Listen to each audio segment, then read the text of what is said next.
So you might sit at home and be like, but Milo, we can't get a piece of your sourdough, a piece of Frank, because we're all on lockdown. Can I make my own sourdough? Of course you can make your own sourdough. It's actually super easy. And you also have to feed it. So I'm actually going to show you how I feed it, because that's how you're supposed to do it. But first off, you can see that Frank's living quarters here are getting really nasty. And they do that. I wash the glass here once every 2 weeks or something when it starts to get nasty. And it's because every time the sourdough rises and falls and rises and falls, every time I take something out of it, it gets a little bit nasty. And it's just how it is. As long as there's nothing gross growing, like there won't be, it's nice and clean. It just looks a little bit disgusting. So every second week or something it starts looking like this, then I'll just clean it out. So I'm gonna clean this out and then get back to you talking about how to make your own and feed your sourdough. I'll be back. Alright, so back to the how to make your sourdough. First of all, you need a glass. It needs to be clean, it's important. And I name it because then I think it's more fun. Then you need some kind of whole mill flour. I use råmel or some kind, as long as it's biological and that it's fuldkorn. I don't know, whole meat, fuldkorn. You're fine. And if you look on the big internet, some people say that you have to mix the different flour types. You have to use wheat and roux and all that stuff. And you also have to be super precise and stuff.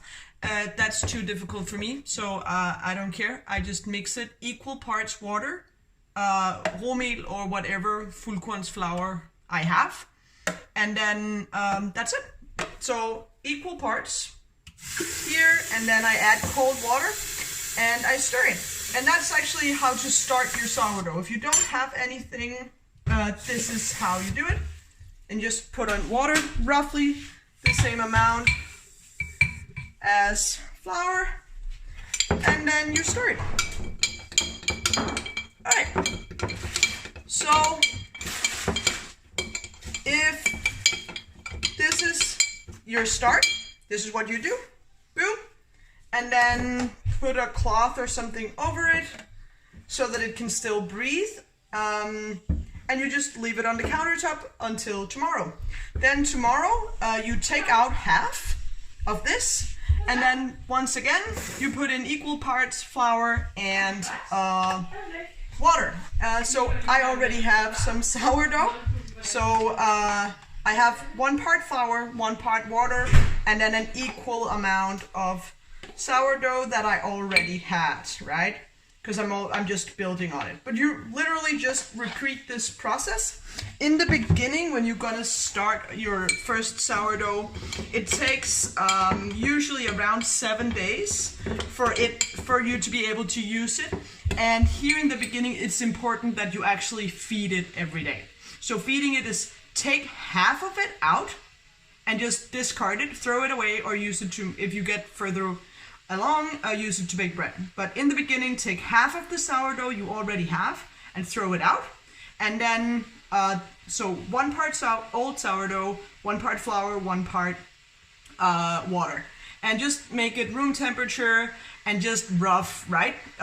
Measurements, you want it. It's better that it's a little bit drier than a little bit, or wetter than a little bit dry, okay? So rather that it's a little bit wet, because the water do tend to evaporate. And that's it. After the 7 days, you're ready to use it. You can see that it rises and falls. It's very clear to see.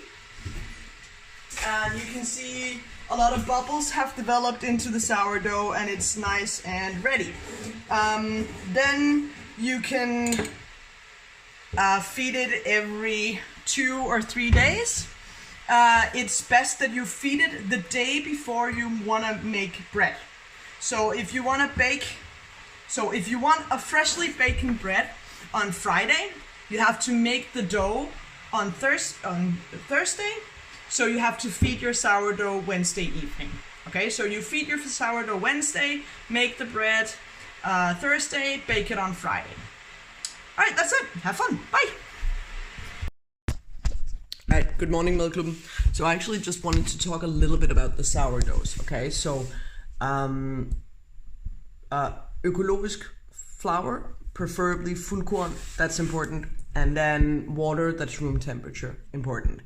Other than that, it's not really important what you do. You need equal parts, so 1 cup flour, 1 cup water, and 1 cup of the discarded sourdough. Remember to always half down the sourdough that you have. So if I was feeding Frank now, I would throw out half of it or use it for something, and then I would put as much flour and water in so that it's back to this size. So I keep it on this size always.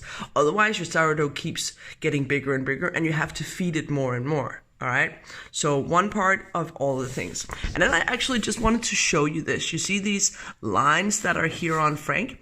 Now Frank is a older sourdough. He's a well matured guy.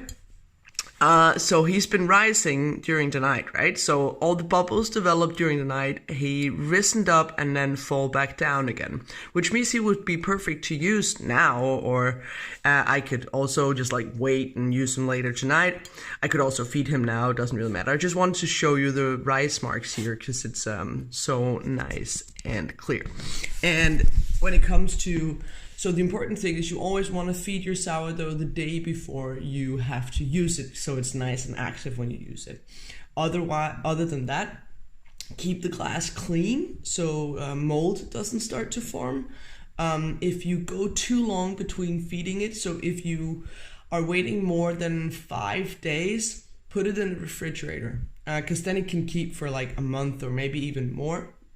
Just put a real lid on so it doesn't dry out, and then it just needs 2-3 days to like get active again when you take it out. Other than that, sometimes I forget to feed Frank and it takes maybe 5-6 days and it's fine. I haven't had issues with it. Alright, so that's it. Good luck.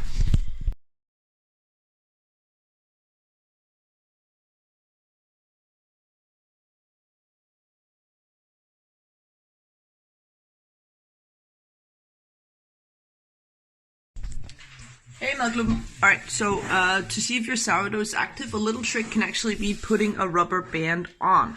So when I fed Frank last night, I put a band on where the dough was at, right? Because right now he doesn't seem super active. There's not a lot of big bubbles and stuff, but I can see because it's risen, because it's all the way up to here. So I know that that Frank is quite active. So that's a little trick you can try once.